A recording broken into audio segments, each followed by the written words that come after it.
बिस्मिल्लाहिर्रहमानिर्रहीम वदन नाज़रीन, मेरा नाम नासिर गोंदल है। आज गोनो ग्रुप ऑफ मार्केटिंग के प्लेटफॉर्म से मैं आपकी खिदमत में हाज़िर हूँ। आज हम लोग बात करेंगे जी कि पाकिस्तान के अंदर रियल स्टेट का जो शोबा है ये ज़वाल पज़ीर क्यों हुआ। 4 पॉइंट्स हैं, लेकिन उसमें जो सबसे बड़ा और वैलिड पॉइंट मैं समझता हूँ पॉइंट नंबर 4 है, उसके ऊपर एंड के ऊपर बात करेंगे। सबसे पहले हम लोग बात करेंगे, आपको पता है कि पाकिस्तान के अंदर ये तीसरा या चौथा, जब से मैं पिछले 20-22 साल से रियल स्टेट सेक्टर के अंदर काम कर रहा हूँ, ये तीसरा या चौथा जो है वो डाउनफॉल इस वक्त चल रहा है और तकरीबन डाउनफॉल आपका कंप्लीट होने तक पहुंच चुका है। इस डाउनफॉल को तकरीबन 4 साल का टाइम गुजर गया और मेरा अपना एक ओपिनियन ये है कि तकरीबन 1 साल 2 साल ये और डाउनफॉल रहेगा, उसके बाद फिर से रियल स्टेट सेक्टर के अंदर बूम आएगा। नंबर 1 हम लोग बात करेंगे आज कि रियल स्टेट सेक्टर के अंदर 2017, 18, 19, 20 का जो बूम था वो ज़वाल पज़ीर क्यों हुआ। 4 पॉइंट्स हैं। नंबर 1 पॉइंट के ऊपर ये था कि जैसे ही रियल स्टेट मार्केट के अंदर इन्वेस्टमेंट आना शुरू हुई तो 2 नंबर फ्रॉडिये डेवलपर और बिल्डर आ गए। इन्होंने क्या किया कि इन्होंने सबसे ज्यादा किरदार अदा किया। लोगों के साथ फ्रॉड हुआ, लोगों को फेड अप करना, लोगों को भगाने के लिए इन्होंने सबसे ज्यादा अहम किरदार अदा किया। 2 नंबर हाउसिंग सोसाइटियां आई, बड़ी जबरदस्त उन्होंने ऑफरें चलाई कि जी यहाँ पे इतना बड़ा हाउसिंग सोसाइटी बनेगा, ये बनेगा, वो बनेगा, ऐसे बना देंगे, ऐसे आपकी इन्वेस्टमेंट डबल ट्रिपल हो जाएगी। और लेकिन साइड के ऊपर कुछ भी नहीं हुआ। फाइलें बिकी, डाउन पेमेंट के ऊपर ट्रेडिंग हुई मार्केट के अंदर, लोगों ने समझा जी कि बड़ा पैसा हम लोग कमाने जा रहे हैं, लेकिन एंड के ऊपर क्या हुआ कि खरबों रुपए का फ्रॉड हुआ।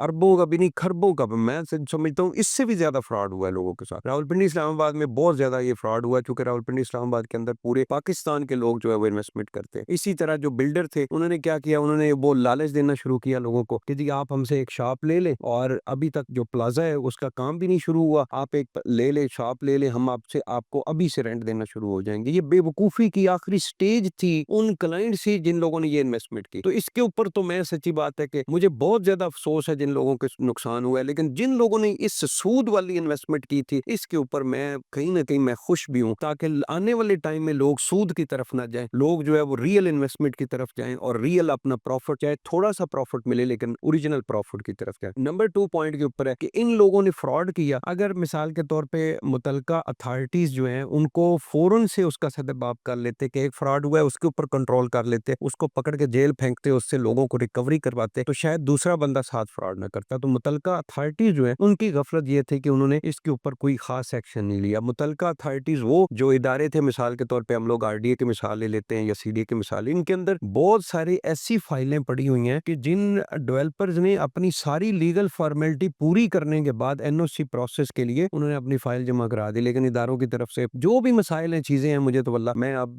सोशल मीडिया के ऊपर इतना ज्यादा भी नहीं बोल सकता, इदारे हैं पाकिस्तान के। तो बहरहाल इन लोगों को चाहिए था कि जिन लोगों की फाइलें क्लियर हैं उनको एनओसीज वगैरह जारी करते, ताकि वो अपना आगे काम शुरू करते, ताकि अच्छा डेवलपर जो है वो आगे आता। और जो फ्रॉडिया डेवलपर है, लोगों को पता होता है कि भाई जिस हाउसिंग सोसाइटी के पास एनओसी मौजूद है वो अच्छी है और जिसके पास नहीं मौजूद वो गलत है। तो ये इन लोगों की थोड़ी सुस्ती थी, बल्कि सुस्ती आज भी है। आरडीए के अंदर मुझे अगले दिन एक रिपोर्ट मिली कि एक एनओसी मिला है, 300 फाइलें जो अच्छी फाइलें हैं, जो उनकी लीगल फॉर्मेलिटी पूरी है, उसमें एक एनओसी मिला है, वो भी उस हाउसिंग सोसाइटी के जो ओनर है उन्होंने हाई कोर्ट से जाके एनओसी अपना हासिल किया। अच्छा, नंबर 3 पॉइंट के ऊपर है जी ओवरसीज इन्वेस्टमेंट। ये एक बहुत बड़ा फैक्टर था। ओवरसीज इन्वेस्टमेंट जो है वो आपको पता है हमारे एक सियासी लीडर थे, उनके साथ बहुत ज्यादा अटैचमेंट, बल्कि आप ये समझे कि उस टाइम, अभी तो बड़ी हद तक जो है वो चेंज हो गया, ग्राउंड चेंज हो गया, लेकिन उस वक्त मैं समझता था कि तकरीबन 80% हमारे जो ओवरसीज पाकिस्तानी हैं वो पाकिस्तान के अंदर एक सियासी लीडर को बहुत ज्यादा जो है उसको फॉलो करते थे और बहुत ज्यादा उसके साथ अकीदत थी। जैसे ही वो सियासी लीडर की हुकूमत खत्म हुई तो उसके बाद जो ओवरसीज हमारे पाकिस्तानी थे इन्होंने अपनी इन्वेस्टमेंट रोक दी, फेड अप हो गए। सच्ची बात है, अब हर बंदे की एक अपना लगाव होता है किसी भी सियासी पार्टी के साथ, किसी भी मजहबी रहनुमा जो होते हैं उनके साथ लोगों की एक अटैचमेंट होती है, तो बंदा फेड अप हो जाता है, बंदा कहता है छोड़ो जी। और बल्कि बल्कि बहुत ज्यादा उस वक्त जो है वो नारे भी लगे थे कि हम पाकिस्तान का अपना पासपोर्ट जला दिया, ये वो इस तरह की बहुत सारी चीजें, हम पाकिस्तान कभी नहीं आएंगे। तो ये, लेकिन वो अभी फैक्टर जो है वो काफी हद तक कम हुआ है, लेकिन वो बहुत ज्यादा बड़ा फैक्टर था रियल स्टेट मार्केट को डाउन करने के लिए। अच्छा, नंबर 4 पॉइंट के ऊपर जो सबसे बड़ा और अहम पॉइंट है, इसके बगैर रियल स्टेट एस्टेट सेक्टर के अंदर बूम नहीं आ सकता। मैं आपको गारंटी के साथ कह सकता हूँ। आप पूरी दुनिया के अंदर मिसालें ले लें, जिस आप दुबई की सबसे बड़ी मिसाल इस वक्त मौजूद है, बल्कि है ही सिर्फ दुबई के अंदर रियल एस्टेट का बिजनेस। बाकी तो जितनी भी कंट्रीज हैं, चाहे आप अमेरिका की मिसाल ले लें, कनाडा की ले लें, आप इंग्लैंड है, आपकी बाकी जो गल्फ कंट्रीज हैं, उनमें से एक दुबई ऐसा मुल्क है जिसने कहा है कि भाई आप किसी तरीके से भी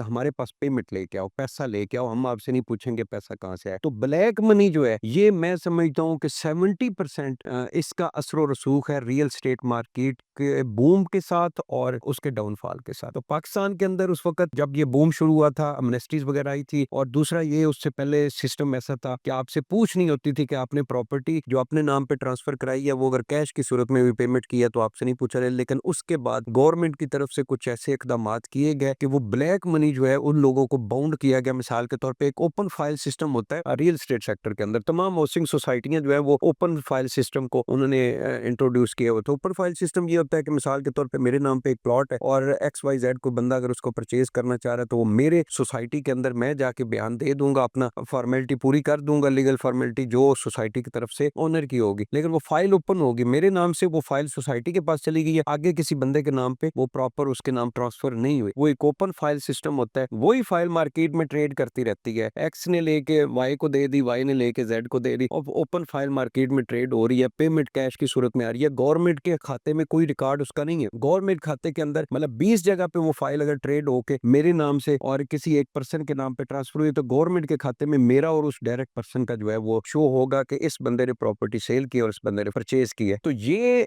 सिस्टम खत्म हो गया।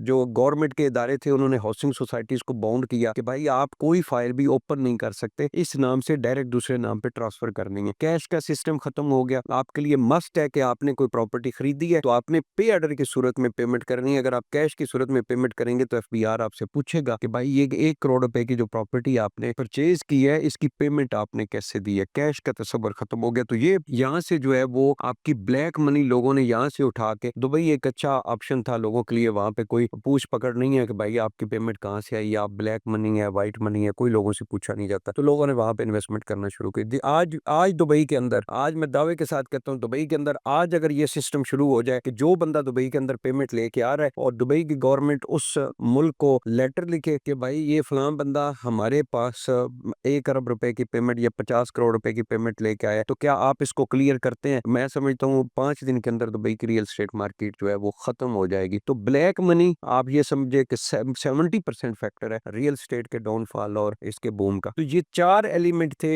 मेरी नजर के अंदर कि जिनकी वजह से रियल एस्टेट मार्केट डाउन हुई। लेकिन इस वक्त वो एक इन्वेस्टमेंट का ऑप्शन था बूम वाला जो खत्म हुआ है। जो ओरिजिनल नीड वाली इन्वेस्टमेंट है वो इस वक्त भी चल रही है। रावलपिंडी इस्लामाबाद के अंदर किसी हाउसिंग सोसाइटीज के रेट कम नहीं हुए। आप जो हम लोग इस वक्त जितने भी हाउसिंग सोसाइटीज डील कर रहे हैं, आप किसी एक हाउसिंग सोसाइटी की मिसाल दे दें कि जिसके अंदर जो तैयार प्रॉपर्टी है उसके रेट कम हुए हो। मैं यहाँ G15 के अंदर आपको मिसाल दे सकता हूँ। पिछले 2 साल के अंदर 7 मरले का प्लॉट 1 करोड़ 25-30 लाख से उठ के इस वक्त जो है वो 1 करोड़ 80 लाख रुपए का है। इसी तरह घर महंगे हुए हैं, आपकी तैयार प्रॉपर्टी महंगी हुई है। ये क्यों महंगी हुई है? ये लोगों की नीड है। ये वो जो हवाई इन्वेस्टमेंट नहीं है, लोग जो सिर्फ प्रॉफिट कमाने के लिए, ये ओरिजिनल लोगों की नीड है। लोग एक प्लॉट परचेज करते हैं अपना घर बनाने के लिए, या एक घर परचेज करते हैं उसके अंदर शिफ्ट होने के लिए, उसमें रैश रखने के लिए। तो ये इस वक्त रियल एस्टेट का काम चल रहा है और मैं समझता हूँ कि यही वो जेन्युइन रियल एस्टेट का काम है जो कि पाकिस्तान के अंदर इस वक्त भी हो रहा है। बूम वो लोगों का एक छक्का होता है, लग जाता है। 4 5 7 साल बाद प्रॉपर्टी का एक बूम आता है, प्राइसेस एकदम से डबल ट्रिपल हो जाती हैं। वो उसके अंदर जो एक्सपर्ट लोग होते हैं वो वही उसके अंदर भी पैसा कमाते हैं। आम बंदा उसके अंदर भी पैसा नहीं कमाता। तो मोस्ट वेलकम। अगर आपकी नजर के अंदर कोई और फैक्टर है कि जिसकी वजह से पाकिस्तान के अंदर रियल एस्टेट मार्केट डाउन हुई है, कमेंट के अंदर लाजमी मेंशन कीजिएगा। इसके अलावा गोनल ग्रुप ऑफ मार्केटिंग हम लोग रावलपिंडी इस्लामाबाद के अंदर सर्विसेज दे रहे हैं। हमारे अपने प्रोजेक्ट भी हैं। ZN टावर के नाम से हमारा 2 कनाल के ऊपर प्रोजेक्ट चल रहा है और उसकी फिनिशिंग इंशाल्लाह 1 साल के अंदर खत्म करेंगे। उसके अंदर कुछ शॉप और कुछ अपार्टमेंट हमारे पास बुकिंग के ऊपर मौजूद हैं। इसके अलावा विलास का प्रोजेक्ट हमारा था वो अल्हम्दुलिल्लाह सारा सोल्ड आउट हो चुका है। फैमिलीज जो है वहाँ पे शिफ्ट हो चुकी हैं और बल्कि इस वक्त रावलपिंडी इस्लामाबाद के अंदर हमारा जो एग्जीक्यूटिव विलास का प्रोजेक्ट था वो बहुत ज्यादा फेमस हो चुका है। बल्कि मैं अक्सर इस्लामाबाद के अंदर कहीं निकलता हूँ तो लोग मुझे